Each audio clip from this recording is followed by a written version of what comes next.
안녕하세요. 또박이 조쌤입니다. 오늘은 학습지 내용 같이 살펴보도록 하겠습니다. 네, 학습지 준비해 주시고요. 오늘은 1쪽에서 4쪽까지 학습지 같이 보도록 하겠습니다. 네, 1쪽 페이지 보시면 무단통치 부분부터 먼저 나와 있죠. 같이 보면서 빈칸을 중심으로 살펴보도록 하겠습니다. 자, 먼저 무단통치기구의 최고 통치기관은 조선 총독부가 되겠죠. 조선 총독부가 되겠습니다. 그리고 이때부터 이제 우리가 보통 무단 통치라고 이야기하죠. 무단 통치기의 특징은 몇 가지 보면 헌병이 경찰을 지휘하면서 일반 경찰 업무를 관여한다. 우리 이걸 뭐라 그래요? 그렇죠? 헌병 경찰제 라고 합니다. 헌병 경찰제. 또 이런 무단 통치 시기에는 그죠? 관리나 교원이 제복과 칼을 차고 수업을 하는 모습, 그게 무시무시하죠. 언론, 출판, 결사의 자유가 박탈당해 있고요. 또 한국인에게만 특별히 태형이 적용된다라고 하죠. 이게 무슨 법령이 있죠? 조선, 그렇죠? 태형은 뭐예요? 네, 일종의 그 체벌을 가하는 거죠. 체벌을. 그래서 한국인에게만 이렇게 매로, 폭력, 억압으로 다스리겠다라는 의도를 가지고 있습니다. 이렇게 무단 통치의 중요 특징들 나와 있고요. 두 번째 식민지 시대의 교육을 보면요. 먼저 조선 교육령에서 밝힌 교육의 목적은 식민 통치에 순응하는 한국인, 일본의 식민 통치에 잘 순응하는 한국인인데, 이렇게 하기 위해서는 주로 이제 우민화 교육이라고 하죠. 우민화 교육. 어리석은. 그렇죠? 단순하게 말을 잘 듣는 기초 기본 교육이죠. 보통 교육 또는 실업 교육 위주라고 이야기를 하죠. 이런 것을 목적으로 하고 있었다는 것을 보시면 되고요. 경제적인 수탈로서는 토지 조사 사업이 있죠. 토지 조사 사업. 목적은 선생님이 쓰기에 자꾸 이게 줄었다 그러니까 아마 보는 입장에서는 불편할 수도 있는데요. 그럼 이해해 주시고요. 학습지를 보시면서 같이 따라해 주시면 되겠습니다. 토지 조사 사업의 목적은 근대적인 토지 소유권 확립을 하겠다라는 목표를 내세웠지만 실질적으로는 뭐예요? 자신의 식민 통치의 재정 기반을 확보하려고 했던 거죠. 어떻게 확보해요? 토지에 대한 세금, 지세라고 하죠. 토지에 대한 세금, 지세를 부과하고 그다음에 신고되지 않은 미신고 토지들을 전부 다 국유화하게 되면서 토지를 약탈하게 되는 거죠. 자, 그래서 이렇게 토지조사 사업의 실시 원칙은 뭐였어요? 기한 내에 신고해야 되는 거죠. 신고주의 원칙을 내세우게 됐다. 그래서 여기 보시면 미신고 토지, 그다음에 소유권이 불분명한 공유지. 예전에 그 문중 땅이라고 하죠. 같은 이 집안에서 이렇게 조상의 묘를 관리하기 위해서 또는 이렇게 선상 같은 이런 것을 불분명한 다수가 소유하고 있는 그런 공유지를 좀 더 국유화함으로써 동향척식 주식회사를 만들었죠. 여기를 통해서 일본인들에게 싼 값으로, 그렇죠? 싼 값으로 일본인에게 넘기게 되면서 토지를 확보해 나갔습니다. 결과 어떻게 돼요? 지주의 소유권만 인정해 주게 되면서 소장농은 대부분 전락하게 되는 거죠. 지주, 소장농의 관계를 만들어서 지주의 편에, 일본은 지주의 편에 있었던 거죠. 그 다음에 산업 통제로서 했던 것이 이제 뭐냐면 회사령이라는 거죠. 회사령, 그렇죠? 회사령이라고 하는 것을 공포합니다. 언제요? 1910년에 회사령이라는 것을 공죠. 그래서 회사령은 회사를 세우기 위해서는 누구의 허가를 맡아요? 그렇죠. 총독의 허가를 맡아야 된다라고 하는 허가제를 바탕으로 하고 있고요. 그 밖에도 업, 산림, 광업용 등을 통해서 자, 이들의 자원을 약탈해가고 있다. 우리들의 자원을 약탈해가고 있다. 이렇게 보시면 되겠습니다. 아래쪽에 좀 더 생각해보기 내용을 보면요. 실제 이런 내용을 바탕으로 해서 시험과 관련돼서는 역사이기 때문에 사료가 많이 출제가 됩니다. 사료를 보시고 이게 어떤 내용인지를 여러분들이 유추할 수 있어야 돼요. 많이 언급되는 걸 보시면 제가 좀 더 교과서에 나와 있는 내용들이에요. 자, 먼저 첫 번째 보시면요. 3개월 이하라고 해서 징역 또는 구류에 처할 자는 상황에 따라서는 태형, 매로 다스릴 수 있다. 그렇죠? 누구에 한해서만? 조선인에 한해서만. 우리 이걸 뭐라 그래요? 자, 아까 배웠던 것처럼 조선 태형령이라고 하죠. 그렇죠? 그다음에 두 번째 보시면요. 교육에 관한 거죠. 교육에 관한 거. 그래서 아까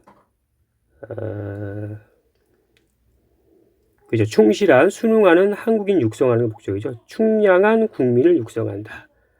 그렇죠? 일본의 말을 잘 듣는 목적을 하고 있고요. 그렇게 하기 위해서 국어가 이제 일본어가 되죠. 국어가 일본어가 되고 실업 위주의 교육만을 한다. 우리 아까 뭐라 그랬어요? 그걸 조선 교육령, 그죠? 조선 교육령이라고 했습니다. 자, 그다음에 세 번째 보시면 회사에 설립을 할 때는 총독의 허가를 맡아야 된다. 그렇죠? 이걸 보세요. 회사령이라고 하죠. 회사령을 통해서 그렇죠? 일본의 어떤 기업 진출을 유리하게 하게 되는 거죠. 회사령이 있었습니다. 자, 이렇게 해서 1페이지를 마치고요. 다음 2쪽 보겠습니다. 이어서 네, 이쪽의 내용을 보시면 맨 위에 뭐가 있냐면 토지조사령에 대한 이야기 나오네요. 그렇죠? 토지조사령인데 토지조사령은 정해진 기간 내에 신고하여야 한다. 신고주의죠.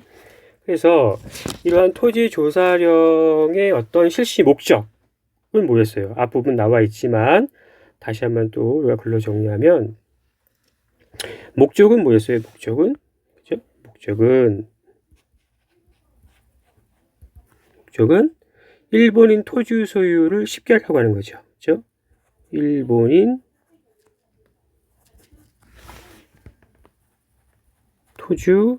토지 소유를 좀 쉽게, 그죠? 쉽게 하려고 하는 거고요. 쉽게 하려고 하고, 그 다음 뭐예요? 지세를 확보하려고 하는 거죠. 지세를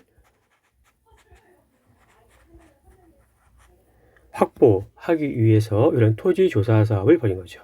명분은 근대적인 토지 소유 제도라고 하지만 실제 목적은 자신들의 토지 소유를 쉽게 하고 지세를 확보하려고 했던 거죠. 그래서 통치 어떤 지배를 용이하게 하려고 하는 그런 목적이 있었습니다.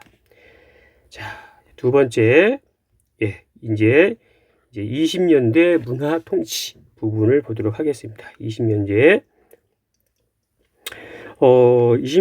그 문화 통치로 된 계기는 바로 뭐냐면 3.1운동을 계기로. 시험이 많이 나오죠? 3.1운동. 일장 하나 빠졌네요. 그죠? 3.1운동. 3.1운동을 계기로 무단 통치에서 이제 문화 통치로 바뀌게 되는 거죠. 배운 것처럼 내용을 보면 문화 통치의 표면적으로는 이제 총독을 이제 군인이 아닌 문관 군인도 임명하겠다라고 했지만 실질적으로는 한 명도 임명된 적이 없다는 거죠. 경찰제도, 헌병 경찰제도를 뭐로 바꿨어요? 그렇죠? 헌병이 아니라 일반 경찰이죠. 보통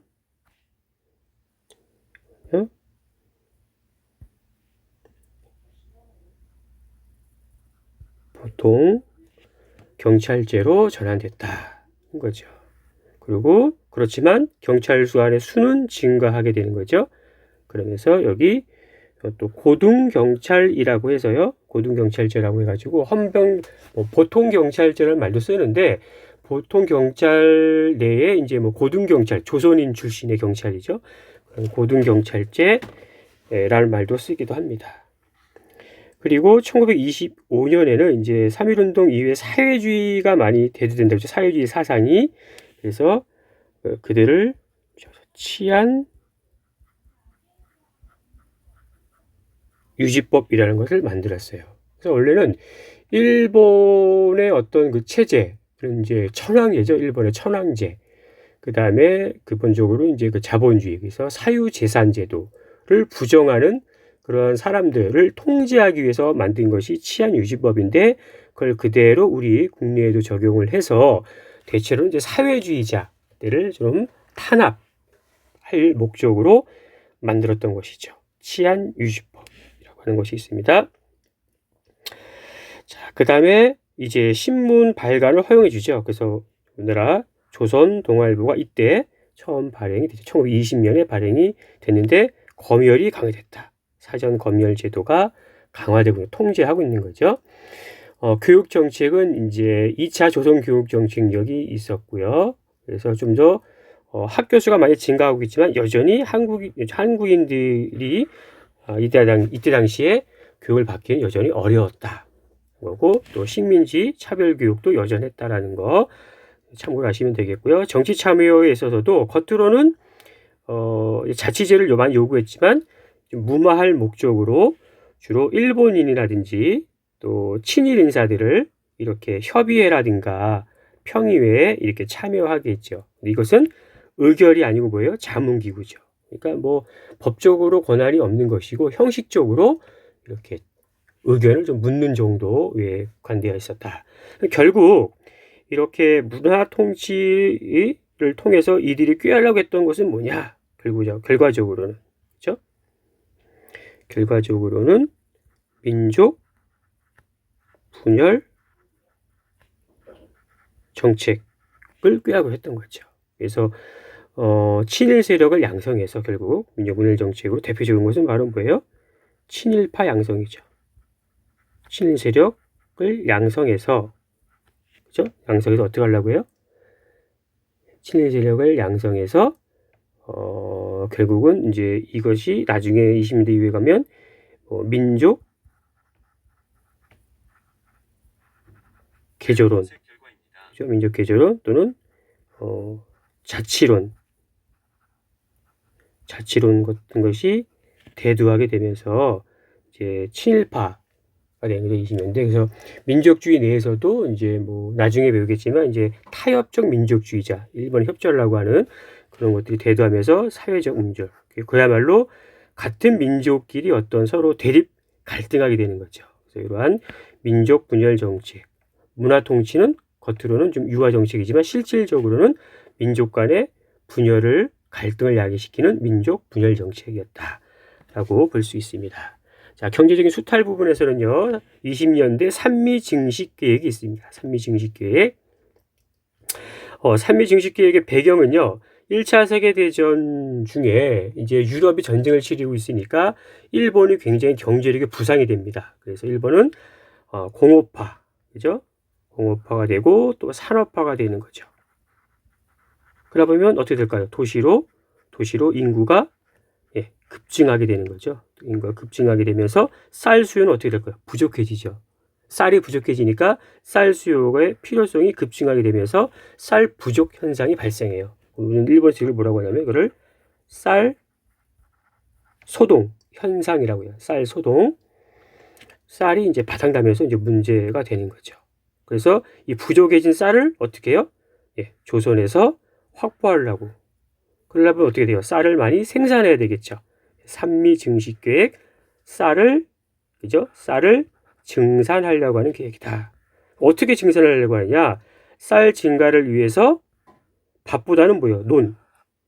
논의 비중을 높여야 되죠.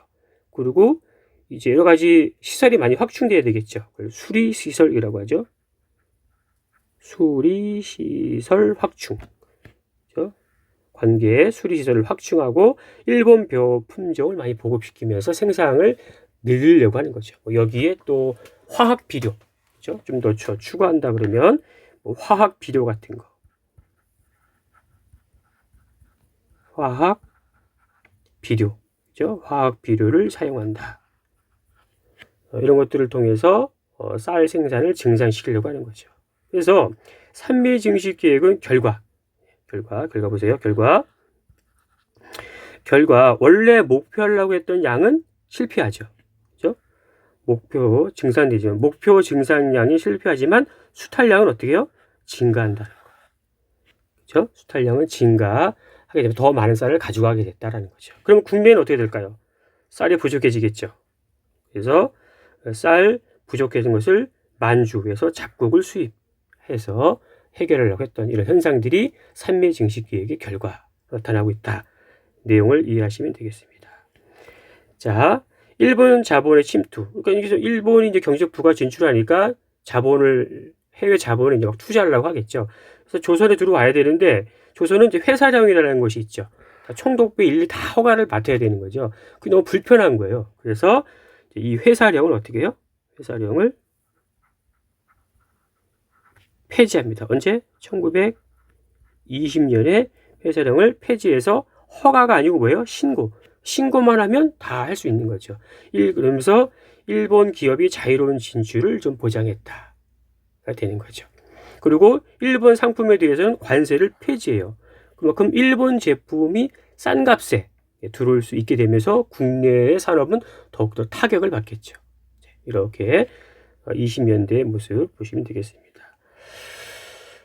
자료를 좀 더 심화학습으로 자료를 좀 살펴볼게요. 여기 내용을 보시면 아래 자료를 보시고 일제의 문화 통치가 의도한 바, 우리 뭔지 알죠? 일본이 의도한 바 내용을 결과는 알고 있지만 사료를 통해서 우리가 내용을 유추할 수 있어야 돼요.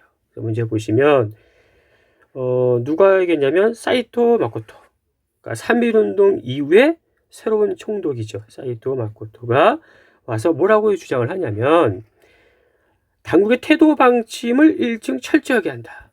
그러니까 문화통치 3.1운동 이후에 좀 유화 정치였지만 실질적 내 의도는 뭐냐? 그대로 태도 방침을 더욱더 강화하는 거죠. 그렇죠? 그러면서 독립을 꾀하거나 일본 제국의 통치로부터 벗어나기를 기도하는 자, 쉽게 말하면 독립운동하는 사람들이죠. 그죠? 독립운동하는 사람들, 이런 사람들은 아주 뭐예요? 엄벌에 처한다. 의도가 잘 드러나 있죠.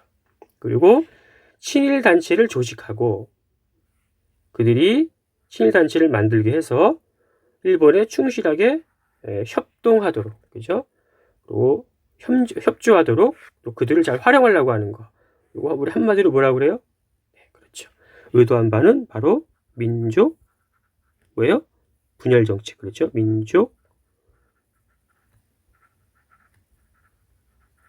분열 정책을 목적으로 하는 거죠. 그러므로서 자신들의 가혹한 식민 통치는 은폐하고 감시와 탄압을 더욱더 강화함으로써 친일 세력을 양성하려고 하는 거죠. 친일 세력 양성해서 결국 같은 민족끼리 이렇게 분열시키려고 하는 거죠. 근데 일본의 이러한 의도는 아주 잘 의도한 대로 잘 됐죠. 그래서 우리가 지금까지도 친일파 문제가 잘 해결되지 않는 부분이 좀 있죠. 이런 민족 분열 정책이 있었습니다.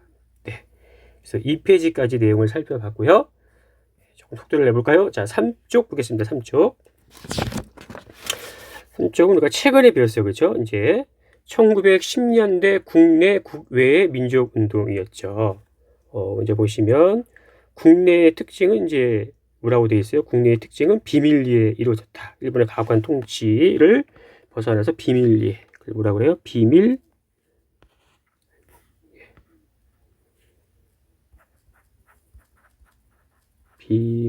결사, 비밀리에 활동하고 있는 거죠.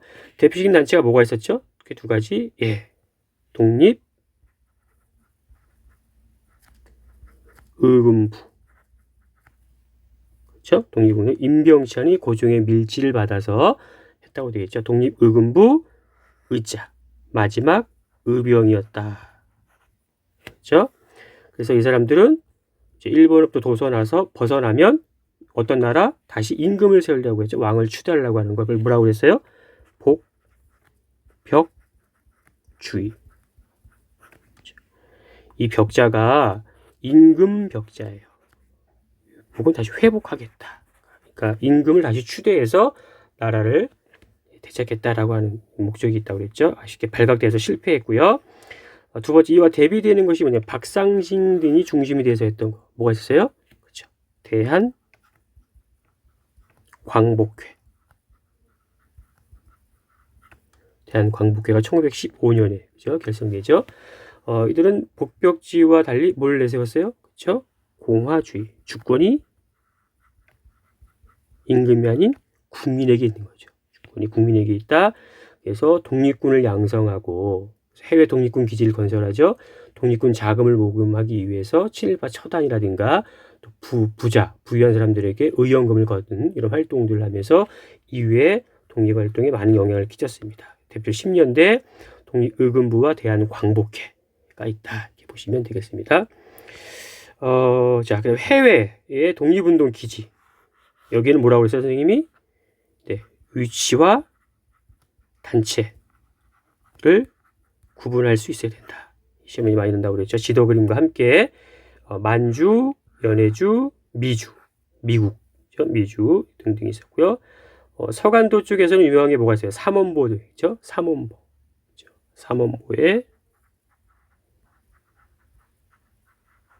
삼원보. 그렇죠? 삼원보. 그 다음에 여기에서는 경학사, 신흥강습소. 신흥강습소가 나중에 이름을 뭐로 바꿔요? 뭐로? 네, 그렇죠. 유명한 신흥무관학교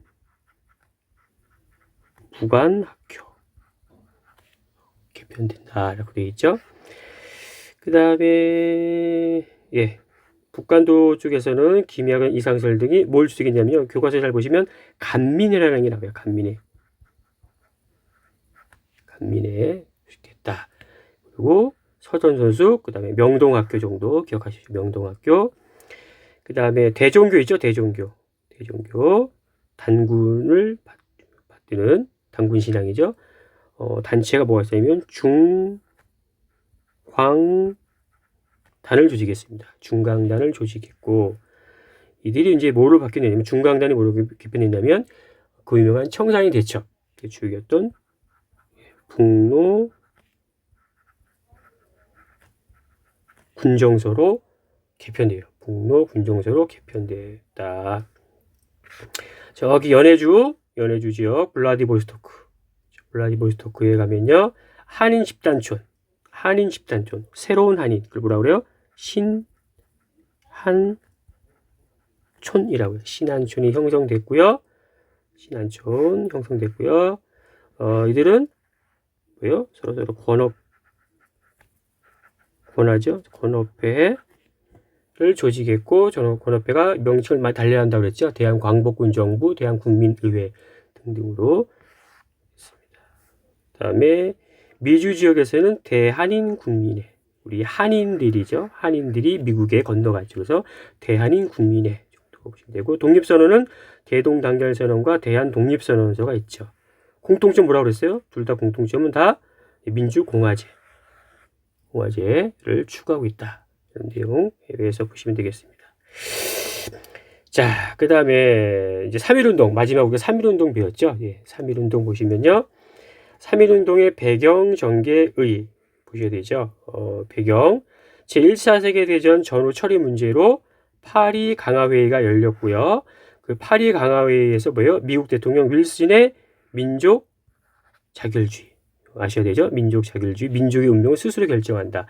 민족 자결주의가 있었고 여기 우리 대표 김규식을 파견했었죠. 거기 결정적으로 일본에서 조선 청년 독립당을 중심한 도쿄에서 무슨 선언이 있었나요? 그렇죠. 중요한 2.8 독립 선언을 발표하죠. 일본의 심장 도쿄에서 발표를 했고요. 또 국내에서는 누구의 장례식이었어요? 고종의 장례식. 나중에 헷갈릴 수 있어요. 1926년에 가면 참고로 60만세 운동이 일어났죠. 이때는 그 아들은 누구예요? 순종의 장례식이에요. 그래서 비교해서 헷갈릴 수 있으니까 3.1운동 때는 고종, 아버지 먼저죠. 고종, 그 이후에 순종 장례식 때였다는 거 참고로 같이 보시면 되고요. 자, 속도를 내겠습니다. 자, 전개 과정은 도시에서 어떻게 돼요? 도시에서 민족 대표가 독립청원을 하는 거죠. 그렇죠? 이때는 방침은 뭐예요? 예, 그냥 평화로운 만세시위죠, 만세시위. 그래서 이걸 비폭력 방침이었다라고 얘기하죠. 시 확산 과정 보면 도시에서 어떻게 해요? 예, 농촌으로. 또 농촌에서 어떻게 해요? 그렇죠. 국외로 이렇게 확산되어 가고 있는 모습이죠. 국외로 확산되어 가고 있다. 농촌으로 확산해서 기억할 것은 뭐예요? 이게 전국적으로 확산되면서 이제 일본이 무제백에 진압을 하죠. 그 과정에서 무고한 사람들 학살하는 사건, 대표적인 사건 뭐가 있었나요? 예, 제암리 사건 또는 학살 사건 있었습니다. 요 시대에 일어났다는 거 보시면 되고요. 미주 지역에서도 뭐예요? 특히 필라델피아에서 만세시 운동이 있었다. 우리가 살펴봤었죠. 의와 영향, 이게 중요합니다. 3.1 운동에 우리가 의와 영향, 이게 많이 언급되겠죠. 의와 영향을 보시면 한국의 독립의지를 천명하고 최대 규모, 일제시대의 최대 규모의 민족 독립운동이라는 거죠. 일제 통치 방식이 변화했죠. 어떻게 해요? 예. 무단 통치에서 문화 통치로 바뀌었고요. 뭐가 수립돼요? 뭐가 수립돼요?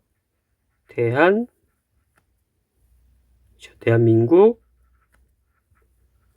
임시 정부가 수립되게 된다. 아주 중요한 특징이죠. 특히 영양 부분에서. 그죠? 아주 중요해요. 대한민국 임시정부가 수립됐다. 그리고 그 이후에도 뭐예요? 사회주의 사상의 대두, 그 다음에 무장투쟁의 필요성이 더 대두가 되는 거죠. 다양한 독립운동이 일어났고, 또 직접적으로는 뭐예요? 중국의 오사운동에 영향을 주게 됐다까지 내용을 보시면 되겠습니다. 자, 마지막 정리는요. 이게 우리가 수업 시간에 선생님이 영상에서도 소개한 내용 그게 있습니다. 교과서 내용 부분인데 서술 형식이라 필기할 게 좀 있는데 같이 보시면서 보면 되겠습니다. 먼저 우리가 앞서 배웠던 대한독립선언서가 있었죠. 조소왕, 안창호, 그죠? 이분들이 중심이 돼서 선언을 작성했는데 이 대한독립선언서의 주요 내용, 핵심은 이제 뭐가 있었나요? 그죠? 내용 이렇게 보시면 군국주의 전제를 없앤다. 일본을 이제 부정하는 거죠. 일본의 강압적인 통치, 그 한일 병합을 부정하는 거고, 그 다음에 평등하고 균등한 세계의 공의를 만들어 나간다. 세계 평화, 그죠? 또 뭐예요? 우리 민족 내에서는 동등한 권리, 그죠? 또 빈부의 격차를 남녀 빈부의 격차를 없앤다. 굉장히 좀 민주적 절차진 거죠. 그래서 한마디로 얘기하면 뭐예요? 예, 민주 공화제를 추구했다. 그리고 또 뭐예요? 평화, 또 뭐예요? 평등. 예, 가치. 그죠? 이 가치를 지향하고 있다. 이렇게 정리할 수 있겠죠? 네. 그 다음에요. 28 독립선언, 그 다음에 기미 독립선언서, 우리 공통점 살펴봤었죠. 공통점 다시 보시면 무력과 억압을 사용한 국가 장악을 부정한다. 역시 마찬가지로 폭력성을 우리가 이야기하는 거고요. 일제를 부정하고 세계의 평화와 인류의 문화에 공헌한다. 그리고 민족 자결, 그거를 우리가 달라 그걸 요구했었다 내용이 있죠. 그래서 이것도 이제 보면 결국 뭐예요? 국권, 그렇죠? 탈취, 부당하다, 그렇죠? 불법이 있다, 불법성. 그리고 또 뭐가 있어요? 예, 정의에 기초한, 그렇죠? 정의, 그리고 자유에 기초한 신국가를 세우겠다. 이게 이거죠, 그죠? 국가를 세우겠다. 그리고 또 뭘 얘기했어요? 공통점, 세계 평화를 역시 또 지향하죠. 네, 이런 내용으로 볼 수 있고요. 자, 마지막 기미독립선언서, 1919년 기미독립선언서는 뭐예요? 우리 조선이 독립한 나라다. 그죠? 인류의 공동생존권, 평화 이런 것들이죠. 그래서 역시 마찬가지로 제국주의, 침략, 그렇죠? 제국주의 침략과 식민지 지배를 배격하는 거죠. 싫어해요. 배척하고 평화, 공존의 가치를 지향하고 있다. 이렇게. 그래서 세계 대한독립선언서라든가, 그렇죠? 대한독립선언서라든가 28독립선언서, 또 기미독립선언서 공통점은 다 일제의 강압적인 통치를 우리가 벗어나려고 하죠. 불법성을 지적하고, 그 다음에 평화, 평등을 지향하면서 민주공화제를 수립하려고 한다. 이 정도 내용 공통점들을 우리가 가지고 있다라고 볼 수 있겠죠. 자, 마지막에 3.1운동을 어떻게 평가하느냐. 특히 해외에서 중국의 보도가 있었죠. 우리가 배운 것처럼 중국의 보도, 미국 뉴욕타임즈의 보도에 있었습니다. 이들이 어떻게 평가하는가를 정리하면 여기서도 정확한 이념을 가졌고 무력이 아니라 어떻게 해요? 민의를 바탕으로 했다는 점. 그리고 뭐예요? 제국주의 압박에서 벗어나고자 했다라는 거죠. 그래서 정리하면 제국주의 압박에서 벗어나서 어떻게 해요? 스스로 일어났다는 점. 그죠? 그리고 두 번째는 뭐예요? 무력이 아닌 뭐예요? 평화적 비폭력, 그죠? 평화적, 다 평화 공통점 있었죠, 그죠? 평화적 방법을 선택하였다.